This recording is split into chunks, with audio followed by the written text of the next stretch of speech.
Okay, just an update to show you what plants I've raised inside here under lights that I'm going to plant in my garden later on here, hopefully not too far in the future.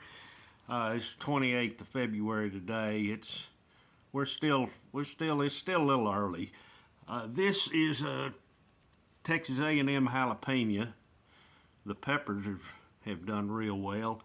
That's an old standby that I always raise. I've got 3 pepper varieties here that I have never raised. I've got 5 varieties in all, 3 of each on peppers. Varieties of tomatoes, 3 of each. This is one I've never raised right here. It's called the habanada, which is a habanero, supposedly with all the fire taken out of it. Interesting little pepper to grow this year. Now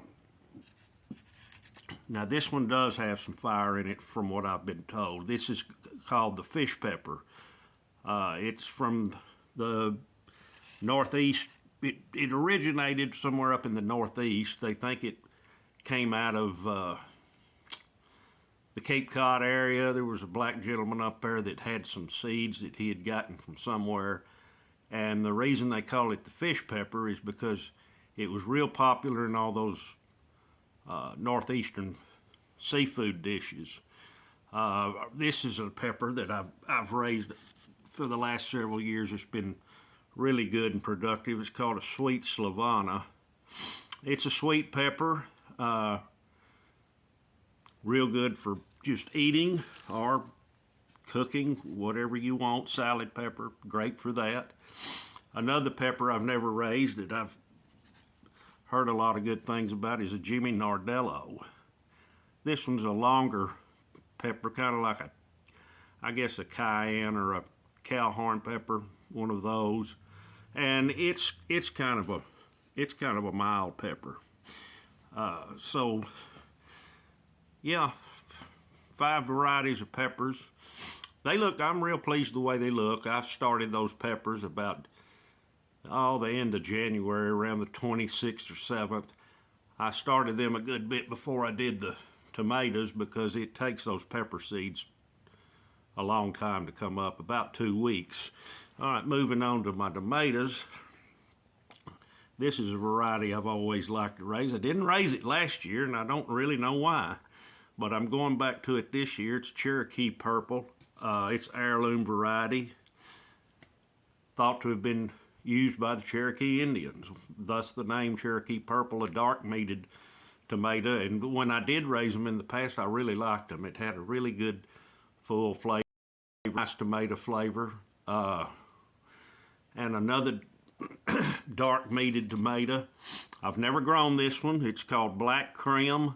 I've seen people on YouTube and stuff that's raised them and done taste tests on them, and everybody's been real pleased with those. Another variety that I've never raised before is going to be the Mortgage Lifter. And after reading up on it, plant looks fine, but I don't know if it's going to be suited for my part of the country down here in North Texas or not. And then of course my old standby every year, can't go wrong with the good old Better Boys. They're looking good, but again, this February 28th, it's still a little too early to go outside with them. Our average frost date, last freeze date, is about the 12th of March. And we can still get a frost after that. So, just don't nobody jump the gun yet in my part of the country. We've had some mild weather and over the last week or so, and had a little cold snap come in here last night, overnight, but it's going to be short-lived and then back into the 60s again next week pretty quick. So, anyway, just wanting to do a video on my plants and get that logged in. Thank you, and till next time.